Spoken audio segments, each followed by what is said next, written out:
Hello, test. Good evening, everyone. We're getting additional chairs. Until that happens, there's a whole row at the front here. There's also a lot of free seats in the middle, and we would encourage you to move together and fill up the space that we have until more chairs arrive. And with that, I would like to,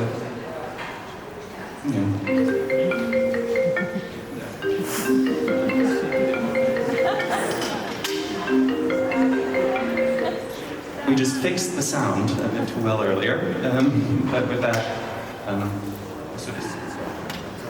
Thank you all so much for coming tonight. Wow, despite the rainy weather, thank you so much. So just to give you a quick, we will have a talk now, and Sara will present some slides. You can ask some questions later, and then there is a small reception prepared for you. So this event is about 1 hour and then half an hour of drinks, 45 minutes, and then you're ready to go to your dinner. I'm Sara Wookey. I'm here curator at the museum at the Nationalgalerie, and very warm welcome to Sara and the dancers. I'm so pleased you're here. Thank you so much. I just say a few words about this perform ! We do at Berlin Art Week every year for the 3rd year in a row now. So we started 2022, apologies, together with Klaus Biesenbach, the director of the museum, who founded also the performance department at MoMA, and the idea is to really contextualize performance we kind of see at every opening for every exhibition these days. So we started in 22 with Simone Forti. She's an Italian-born but American-based artist, dancer, and we showed Huddle. Huddle is from '61. We played it here. We did it here at the hall, at the center, and it's basically artists and dancers and performers huddling up over and over, and we did it every hour for 5 days, and each sequence is 15 minutes. I think what is actually, when I look back now, what's interesting that we showed Simone Forti, and she actually met Yvonne Rainer, who is the artist of this year's focus, when they were both studying in New York, and they actually lived even together in an apartment, and then they kind of shared their first experiences and made their first dances as artist friends. And funny enough, Huddle, the work by Simone Forti, was then premiered at Yoko Ono's studio, which was the artist we did at last year's Perform! It was cut piece, maybe some of you saw it. It's where somebody sits on the ground and the audience is invited to cut a piece of clothes of the performer. And yeah, and this year we have Yvonne Rainer. Today this talk is all about Yvonne Rainer and Trio A, so I will leave it to the stage. But I think what we're trying to do is kind of find the legacy and the tradition and the continuation of performance. Performance is ephemeral, right? If you're there, you're there. And then you can document it on video, on photos, whatever, but it's a different experience. So how do we actually transfer this, and that maybe even like a Caravaggio in 500 years, you can still see it at the church, but how do we transform or continue so that my grandson still knows about this and can still experience it, because it's so much about personal experience and being there when you see it. So this is what it's for us about every year when we have Perform! And trying to understand how we can, these 60-year-old performances, how we can keep them alive and keep them ongoing and cherish and honor them. So I may give a warm welcome to Sara Wookey. Thank you so much for coming. Sara she has a very long title, so I have to read it. She's a dance artist and choreographer, a researcher, writer and educator, an advisor, coach and mentor. She's based in the UK, and she's one of the few artists, dancers, who is certified by Yvonne Rainer, because she's worked many, many years with her to continue to teach Trio A, and she brought it to these wonderful dancers on stage. I may introduce Esther Counts, Fred Garrick, Emily Ranford.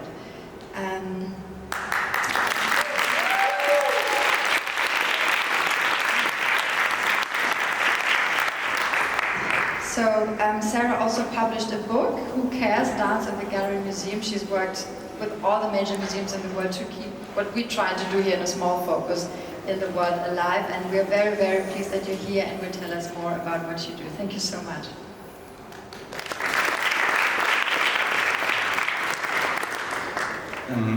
Thank you, Lisa. Thank you for sort of spearheading the Perform Festival, which is, I think, a unique combination of different events. My name is Gregor Quack. I will be sort of a little bit of a moderator on stage. And I was going to introduce a few words about the historical importance, the legacy of Trio A, but I had the chance, midnight last night, to Zoom with Yvonne Rainer, who's now 90, and soon 90, sorry, never mind. And we just figured out the sound, and I tried to cut together a little video of her giving some answers to some of the questions I was asking her about her experiences with this city, which are very important, and also the past and present of Trio A. And I now hope that it's going to work. Hope with me.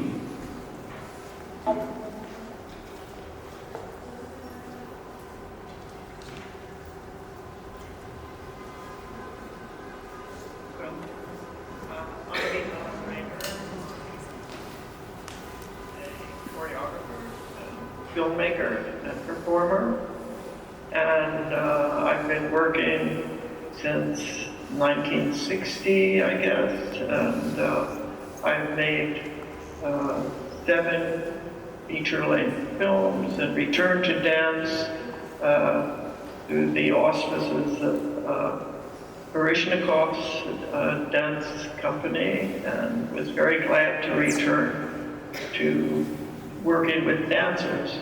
Yeah.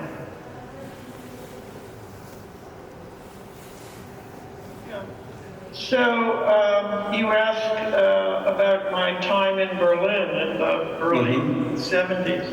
I had a grant to spend a year there, and I was already thinking about a new film. Especially since the Baader-Meinhof gang was still active.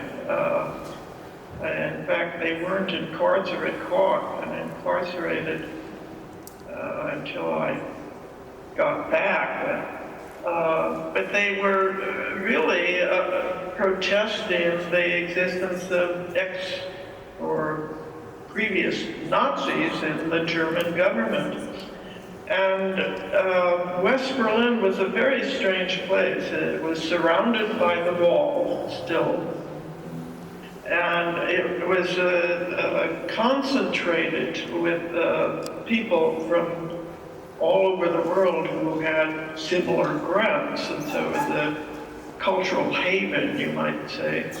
And so I spent my time talking to people and reading the news and taking notes, and I even had some footage filmed that went into the final film.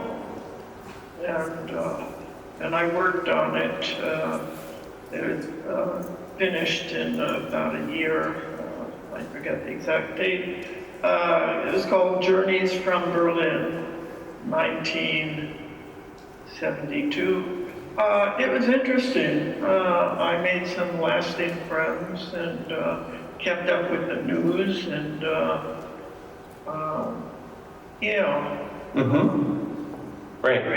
read a lot. Oh, and interestingly enough, I was staying in this luxurious apartment that was owned by a professor who had been earmarked or persecuted as a communist and had to move out of Germany and was living in Berlin, and they sublet her apartment to me, and she had the complete works of Marx and Stalin in her library. So I have no complaints about where I was put up. Yeah.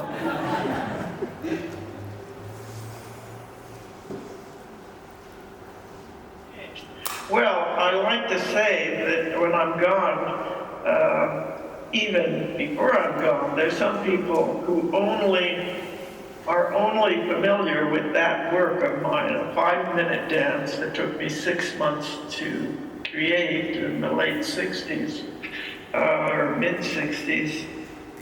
And so I keep fiddling with it, and there are all kinds of versions of it that contradict its original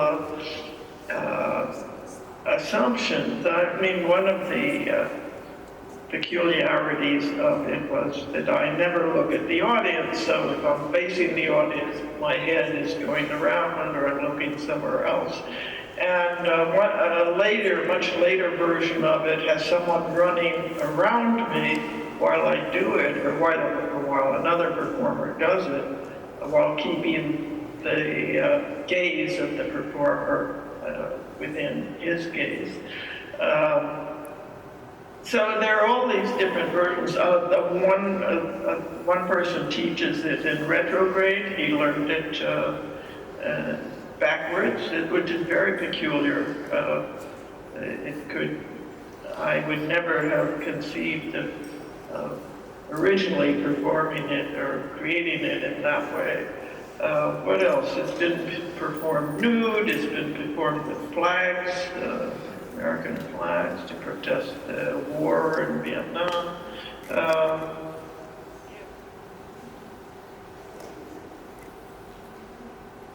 There are just different occasions for its use, like a war,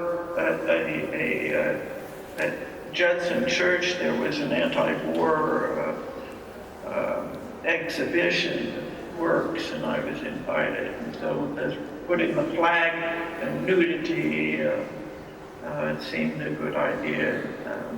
I mean, there are all kinds of people who know the dance now, and there were 6 of us who took off our clothes and tied American flags around our necks. Oh yeah, I even performed it a few years ago. It was at Judson on a group program. I talked while I did it, and I was in my early 80s. Well, I talk about the difficulty of doing it at that age, and to my surprise, the audience, which was very familiar with the dance, laughed all through it. I mean, like when I got down on the floor, I would say, well, why isn't this way of getting up just as good as the original? They laughed, because they knew what I was referring to. And it's useful in challenging the standards of technically trained proficiency in dance. And why can't older people be just as interesting in some ways as younger ones? It's just useful in expanding the ways we think of dance as being like the original version is the primordial one. And well, it isn't. It can be, it can change, This is a dance that has so many details. It must be taught, learned from in person by a transmitter. You can't. I try to forbid people from learning it from a version I did in the 70s. I hadn't danced for a while, and so it's imperfect, and the cinematography eliminates the floor patterns, and so people think they can learn it from that, and they can't. It's totally different when you learn it from a live transmitter. Someone came to knocking on my door many years ago who had supposedly learned Trio A from someone who had learned it from me, I guess, many years previously. And it was almost unrecognizable, you know. So, yeah, transmission is an odd thing.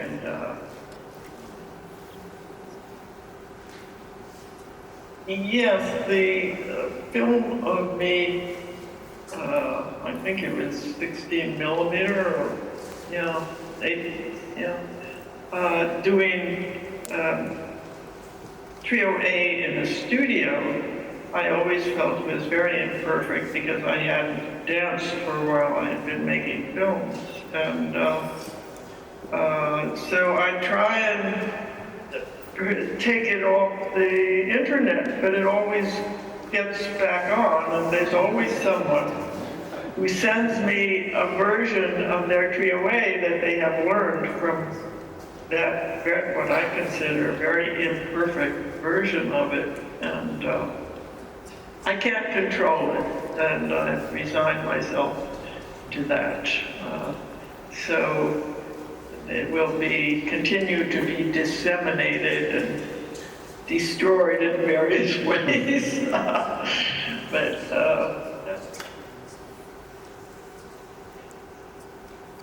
the continuity is the first thing to go, you know, the uninflected continuity of the dance. And my latest demonstration of that is to Emily Coates. I asked her to do a version of it to a Satie piece of music with all these pauses, so it's very clear.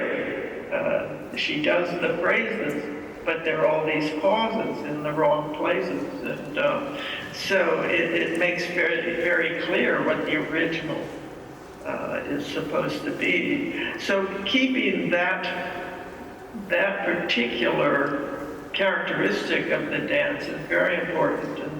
And it's the first thing to go. Even the experienced dancers,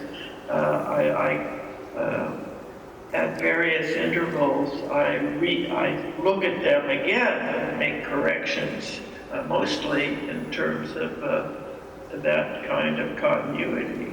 You know, I think that was the most not revolutionary, but unusual or innovative aspects of the dance. Mm-hmm. It never prioritizes a jump or a feat of virtuosity. You know, it kind of smooths over and equalizes every part of the dance.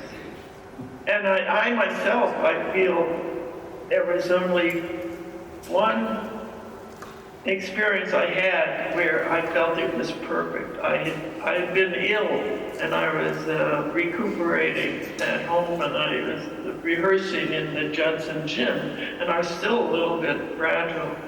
And I did it, I thought, with utter perfection, you know? And so it's an ideal, right? Yeah.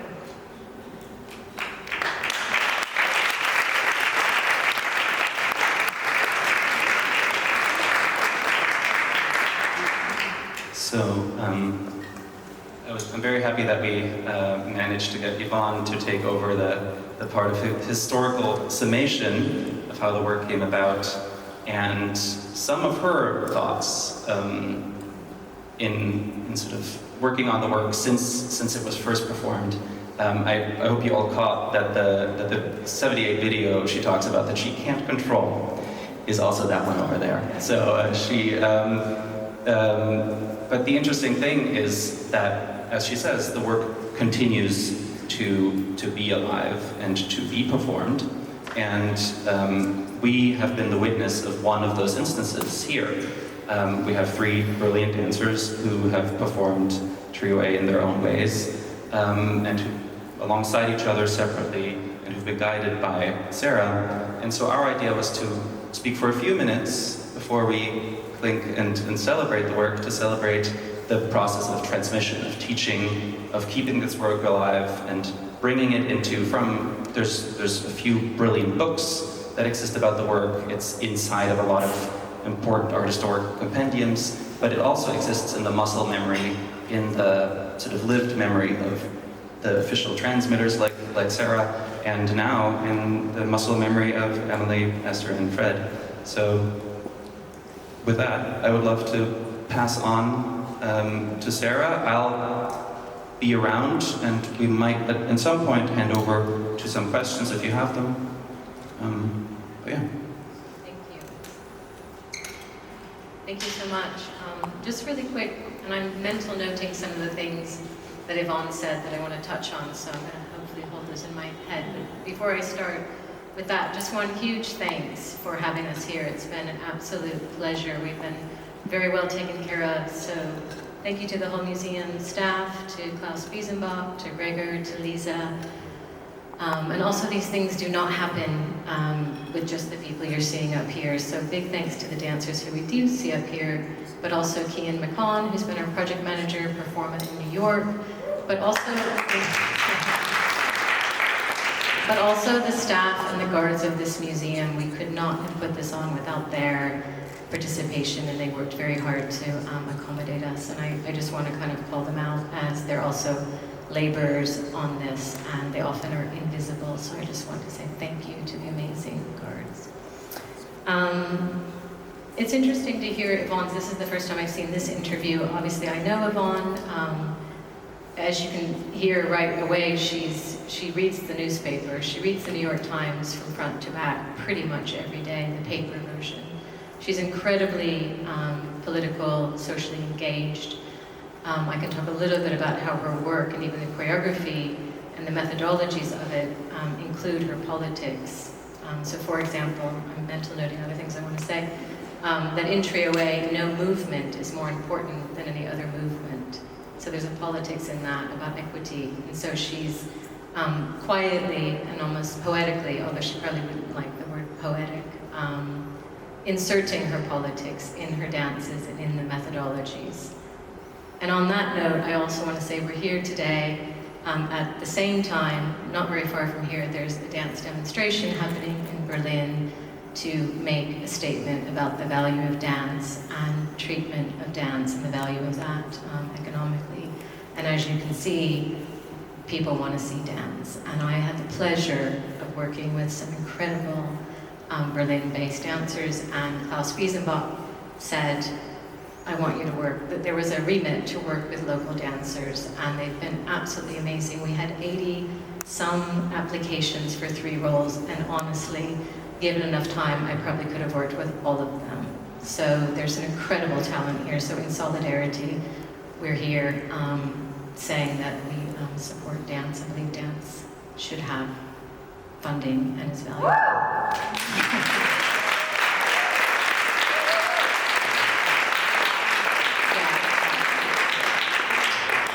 And back to Yvonne, she was also alluding to the fact that the dance has many variations, and in rehearsal, my attempt is to transmit this dance to the best of my ability, and yet the only documentation is this film, so there's a confusion sometimes around what this original is, and I like to think of actually this is an ongoing, never-ending process of trying to land this dance. And even though I learned it in 2010 from her, when I get the chance, I do what's called a tune-up, as you tune up your car.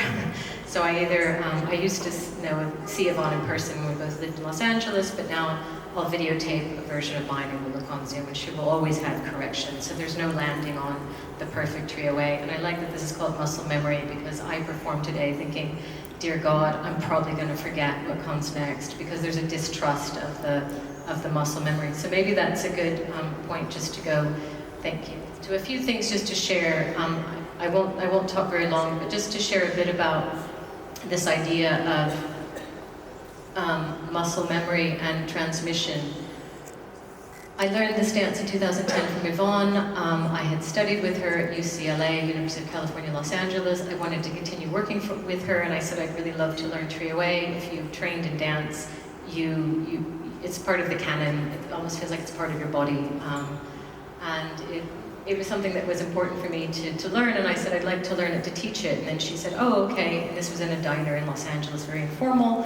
And she said, okay, that's great. You'll be the 5th transmitter. And I said, what's a transmitter? I had no idea. And, okay, there were already 5. At the time, there were 5 dancers. I would be the 5th. And so we got in the studio. It took about 60 hours to learn a 4.5-minute dance because of the articulations. And when I was looking at applications for dancers for this, I thought, number one, they have to learn really quick, because we had a week and a half. And these dancers were absolutely blew my mind. And is it okay, Fred, if I say about your relationship to the video? Fred came into rehearsal and he'd already learned it from the video. And I said, you did what? He'd already learned the whole thing. So in a way, he almost had to unlearn parts of it to learn it again. But they picked up incredibly quickly and were amazing and made my job really easy. I think when I was working with Yvonne, it was also important to get her language and capture her language. So I'll go back to this slide. In my attempt to capture what she would say, the movements, also the gaze, where the eyes are looking is another layer, spacing, so the whole spatial mapping, and then another layer is pacing, timing, which is one of the hardest things. The first movement, if you saw the dance, when you're swinging your arms, sets the pace for the entire dance. That's why the dancers fall out of sync. So you neither speed up or slow down across those 4.5 minutes. So there's a real challenge to keep to your own timing of that first movement. So that's an ongoing challenge. It was notated. There's a notation system for dance. There's a few, panache, and laba notation. So it was actually notated by 2 notators, Melanie Clark and Yauke Kolf. You have to be able to read this language. I know it a bit, but I'm not an expert, so I couldn't teach it from this. So if people want to learn it from the laba notation score, they can pay someone who can read this. She's not that happy with the version she's seen from this. She still stands behind live transmission, but she's a bit happier about this than she is about the film. These are just my notes. This is just one way to say how I tried to remember the dance. So I said, you know, I don't trust my memory 30, 40 years down the road, so I just said to Yvonne, I'm going to write down and kind of draw each movement. That's the first part, that's the second. And I'm trying to capture her language. Bend, knees, play, rocks on the end of a string. That's 3. And that's 8. So it gets more and more complicated as you go along. There are about 100 of these note cards. I've not had to use them yet, but it's the security system in a way that if Yvonne's no longer here to ask her questions, and I'm still asking questions, which I've had in this process, at least I've written it down, and it's in this kind of pack of cards. And I did ask her once, I said, Yvonne, over a glass of wine, I said, when you're no longer here, what do you want me to do when I can no longer dance this or even teach it? And she said, well, then you train the next certified dancer to do it, so it continues. So I've got someone in mind, actually, who's about 30 years younger than me, so she might come up and do that. I'm just going to finish with, and then I'm going to ask some questions and bring in the dancers. I'm very, very interested in this phenomenon of dance in the museum, which has been happening. I mean, you can draw it back to about 100 years ago, but in terms of the Contemporary Art Museum, in the last 10, 15, maybe 20 years, it's become a thing.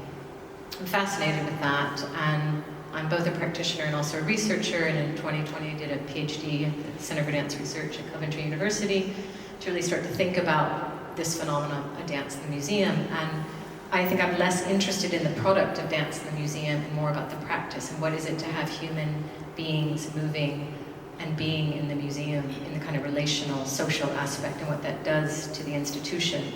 And this is just a beautiful photo of the dancers warming up and just sort of what that does to a space. You know, you take up the carpet, you've got dancers lying on the floor, you've got different use of the space and giving kind of permission to other ways of being in the museum. And in this book that I had the pleasure to co-edit with Siobhan Davies in London in 2015, Who Cares? Dance in the Gallery Museum, started to think about this idea of care and curation.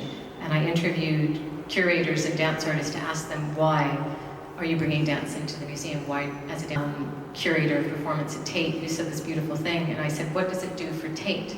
And she said, well, Tate is an institution made up of individual people. And she actually believes that having dance in the museum at Tate over the last 15 to 20 years has shifted the way the museum operates. And I won't go into detail with that, but I think there's something about the human liveness, and again, going back to the guards, and some of them that are back here are amazing, is connecting with the human ecology of the museum. Everyone in the museum, not just the audiences, but the staff and the people who inhabit that museum, and how can we actually find ways of being together in this space and finding equitable ways and visible ways and seeing people and connecting in these ways. So I think Yvonne's work is a great way to think about ways of being together in equitable ways. As I said, Trio is a good example of that.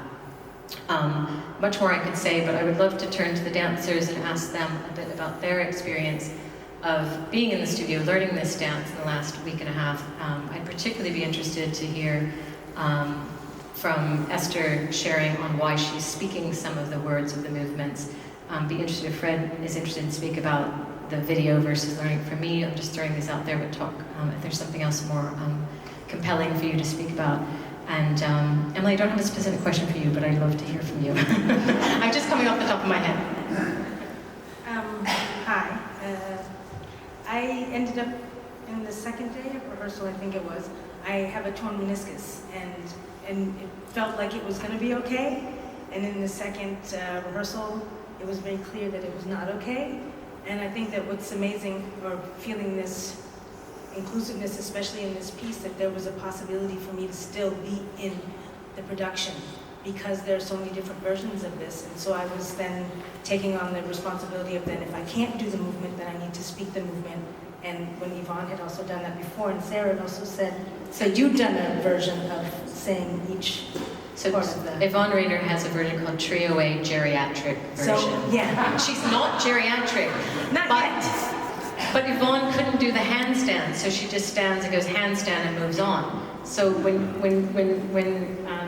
you were struggling, I emailed Yvonne, I said, can she just say the movement, or is there another solution? And she just one sentence response said she either modifies, does the movement half, or she doesn't do the movement, she says the movement. So we went for the second. Yeah, we tried to do the modification, but I think the speaking actually had a bit more power, and I think also for us together as a trio, when we're doing it together, it gives something else to the dance instead of me trying to halfway modify the movement. But it also reveals Yvonne's language, because Yvonne gives a name. There's either a name or a number or an image to every single movement, which is what my cards were trying to capture. So the first movement is rocks on the end of a string. There's another movement that is called dog pissing on a fire hydrant. There's another movement that's called Martha Graham. There's another movement that's called a loud ballet on. Sometimes you count 1, 2, 3, 4. There's a whole script. And so everything is given it. So she's has this, was kind of revealing some of the language underneath the dance and what goes on in the head of the dance.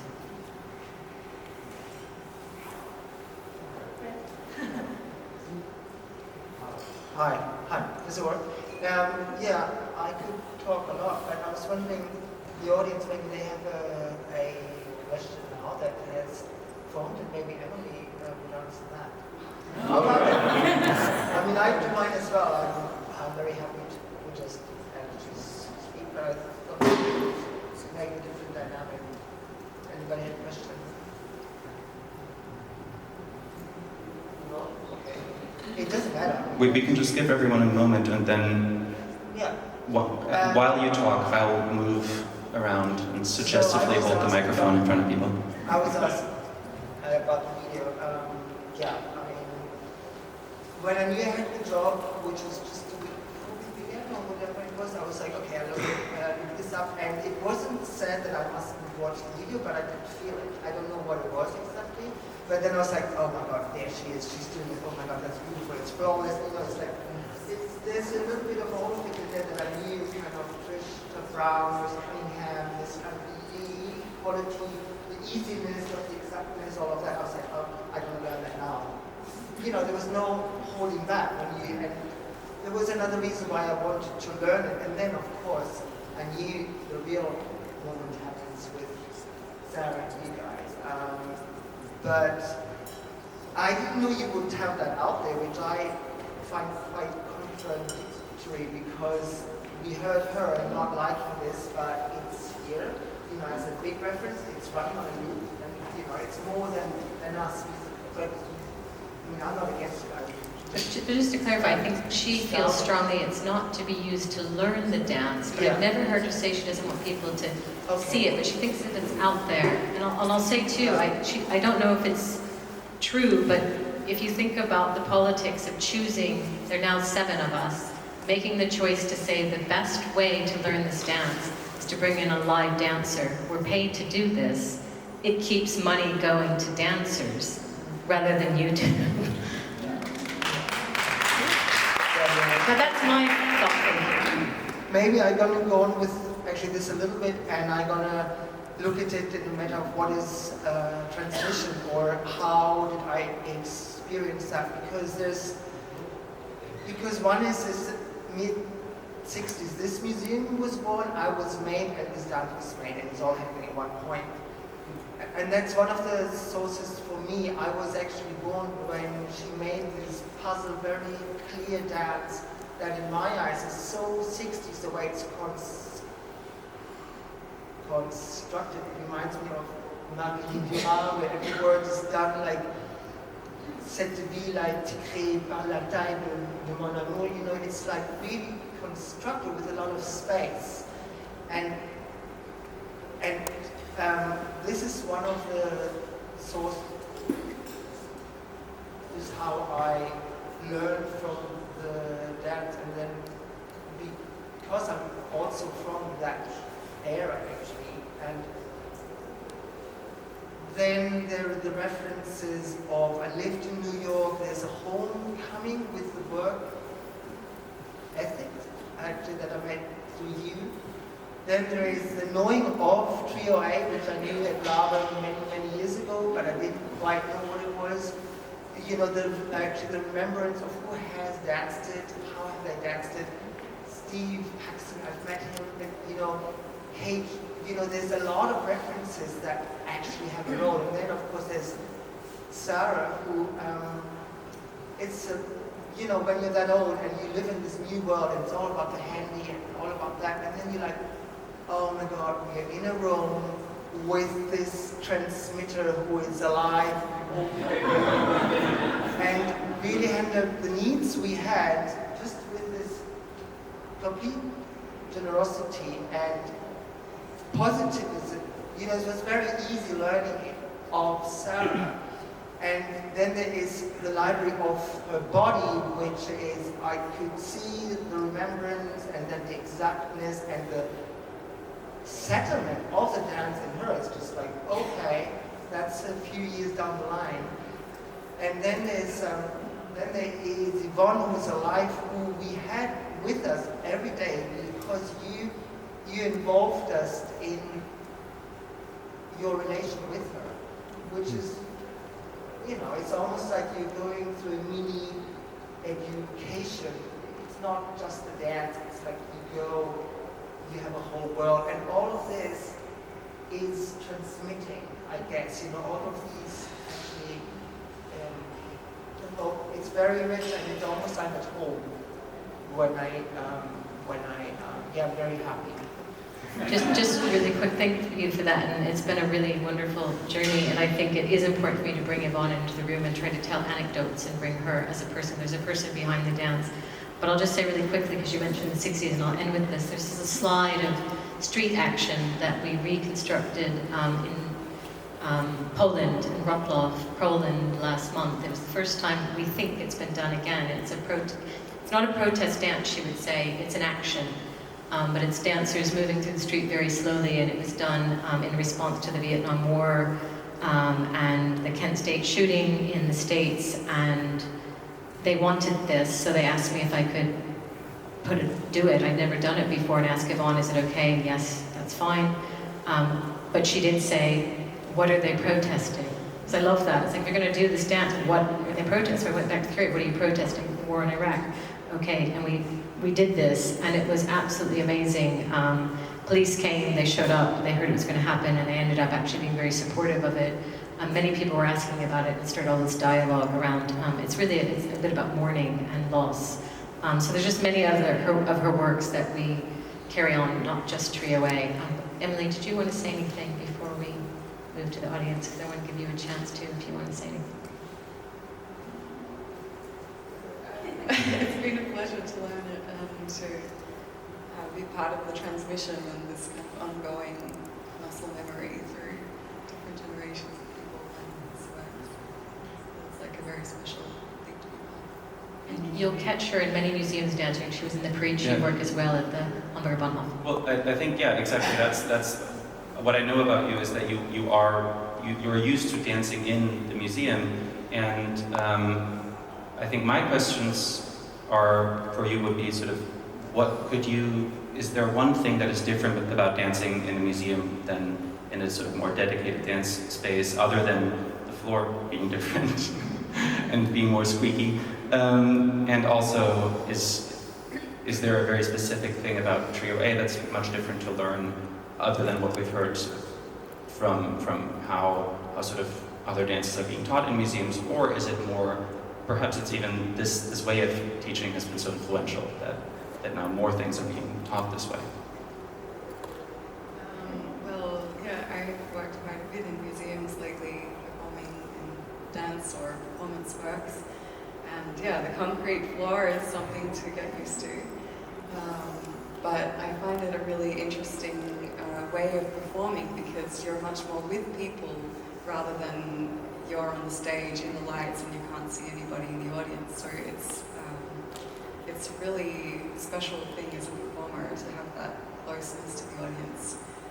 You can look at them, you can speak to them, or see them. But that's also a different thing in the context of Trio A, because the gaze never lands on the audience. You're always doing your dance and looking in the directions which are very clear, and you don't meet the eyes. So in this instance I really had the feeling, the energy from the audience, but not,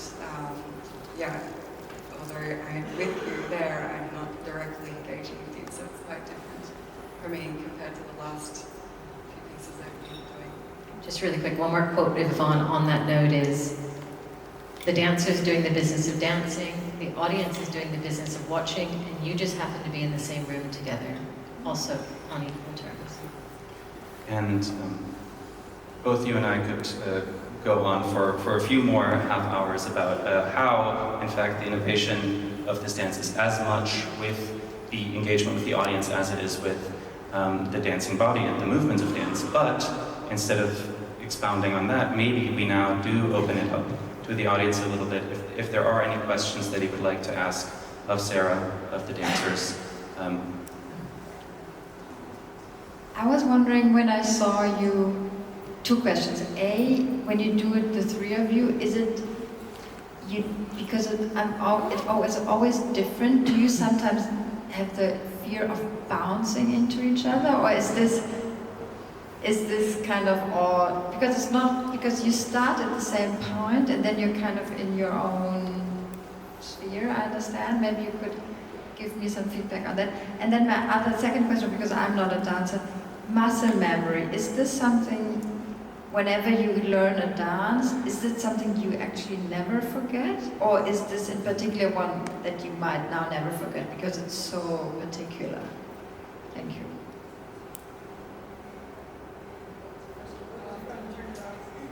The first question, bouncing into each other. I think that we had some near misses the last couple of days. But it's interesting because even though you're in your own space, I never had the feeling, because we weren't looking at each other, but you can somehow feel peripherally where someone else is, even though there were a couple times where we were really like this towards each other, but it never had the feeling, it never felt dangerous or precarious. It always felt like it was a little bit exciting to see what would happen. And I think some of us too, there were moments when one of us would just stop because you had to wait, because there's no way you could move without stepping on somebody or jumping into somebody. So, but I think we're doing pretty well. They have a brilliant sense of spacing and time, and that's a dancer skill of temporal, spatial sensitivity.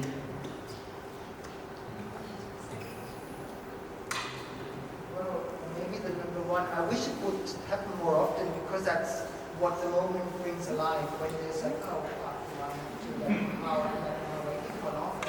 Who's behind me right now? Am I allowed my leg goes up? Not?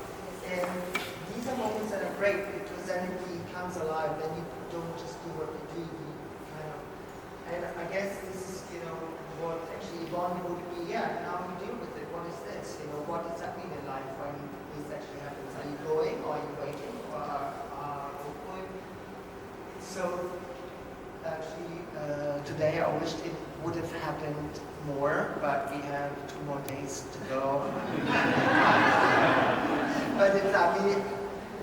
But it's not that I want that it will actually happen, but if it happens, it's exciting. But I think the one thing that's a little bit difficult about that is it's exciting, but we can't comment on it, right?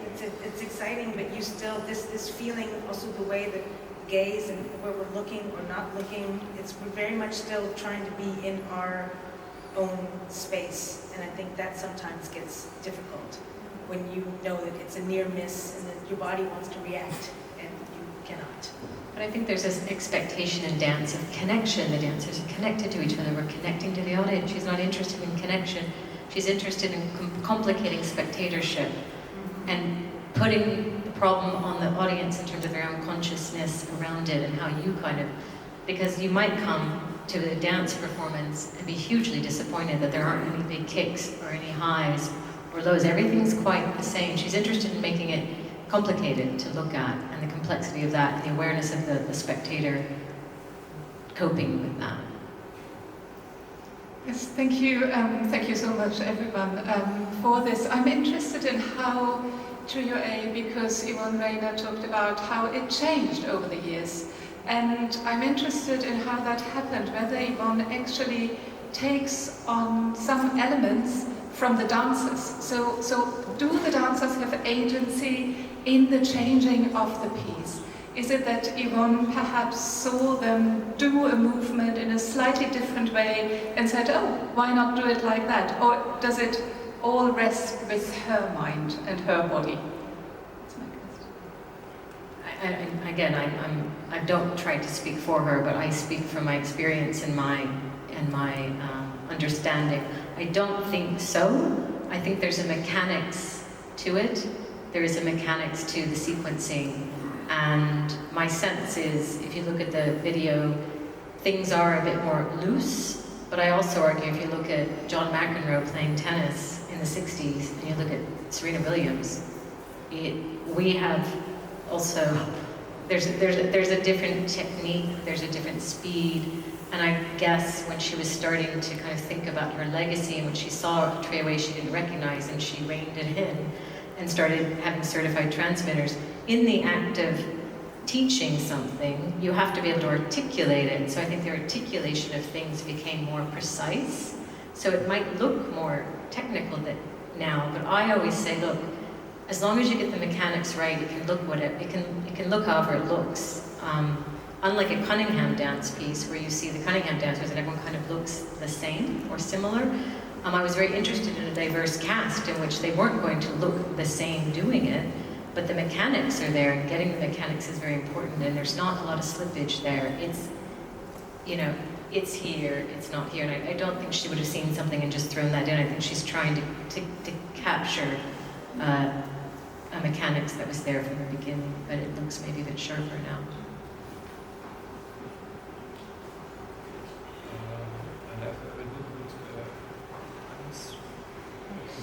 Not really on-topic question. I am an artist myself. I do modern art, and I am here for ending. You get me a little bit off guard. I don't know many things about you. What I want to ask you is, normally I don't ask such questions because they are not very useful. But the world is in a very bad shape at the moment. We have a lot of conflicts, and my question to you is, do you take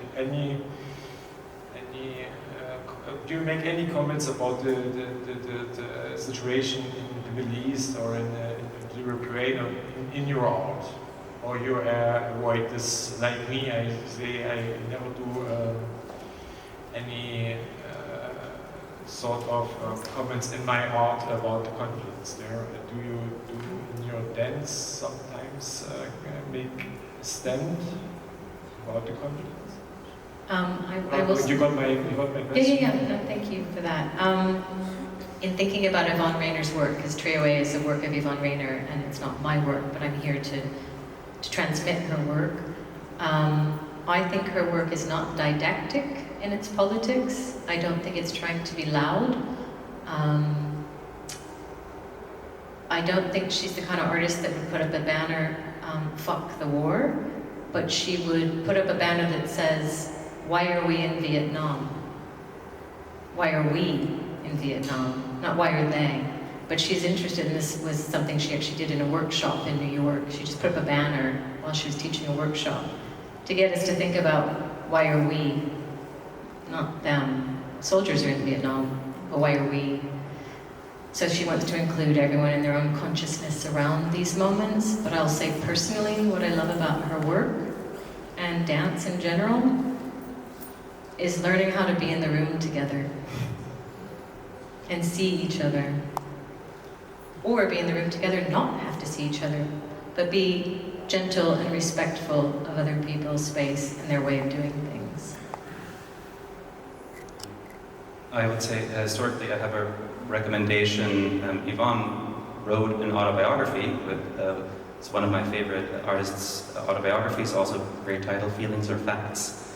And she, in that book, talks at some length about sort of the struggles between wanting to commit to a cause and sort of finding the shortcomings and the limitations of that, and interestingly, doesn't quite settle on either being apolitical or political. Can I say one more quick thing to Sure. that? I think she was also struggling always with hierarchy and directorship.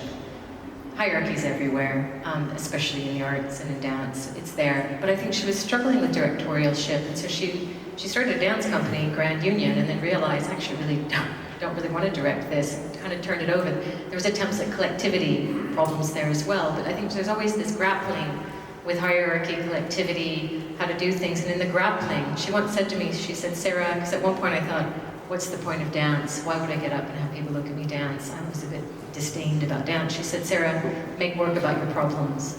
And she always made work about her problems. And so in her own way, she's addressing her own struggles with being a performer, with being looked at.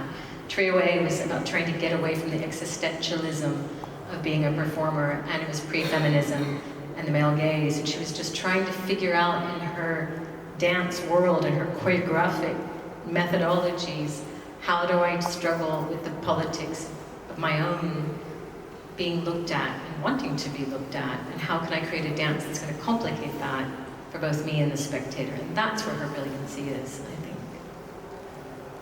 And on the note of complication, I would suggest, unless you object, that we give the last word to the dancers if they want to have it, and to Esther, Emily, and Fred. And if not, Better be nice. And if not, then I would suggest that we open up to sort of individual Q&A over some drinks to celebrate Sara, Emily, Esther, and Fred, and thank them for being here with us, and in absentia, really especially thank Yvonne for allowing us and sort of guiding us in letting us do this. And we're recording, so she'll hear the applause later. So please join me. Wait, one Oh yeah, sorry, last word, sorry. This was a great session. Thank you very much, because it's good that it's asked, because you watch dance, it happens always, and you're not one of those people who learn dance or who watches a lot of action dance, and you wonder, and what is it, you know? And I don't have more like you to the great answer, because we know we want it. I feel like I know her now. And her work, I mean, this was made 60s, that's one. It's a solo work also. I mean, it's not, but she made it on her own. And I don't quite know what I want to say, but it's a very good question. Like, you know, and then where is the democracy in this work? Or what dance often does today as well, the ones who make dance today, they look at how society is running. Obviously, you mentioned it. And they look at how are people organized in a room. And they do show ways of how we can do better, less hierarchy or whatever. This is one example of it. You know, it's directly politically, but it's maybe not actually going, I'm for Palestine or you know, the other type, like what you mentioned. but it is highly political work. If you know, actually work, you know, like another work, this woman, I mean, you hear her talk when he's on it, you know.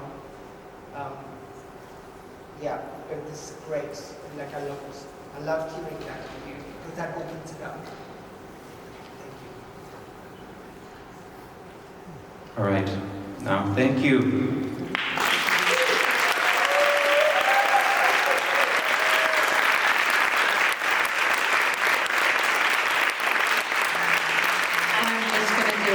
For this book. Sending books from the UK to Germany means it's stuck in customs. So if you're interested in the book, there's an interview with Yvonne Rainer in here. I've got a little bit of information, so catch me over drinks. I'd like to have them in people's hands. Thanks.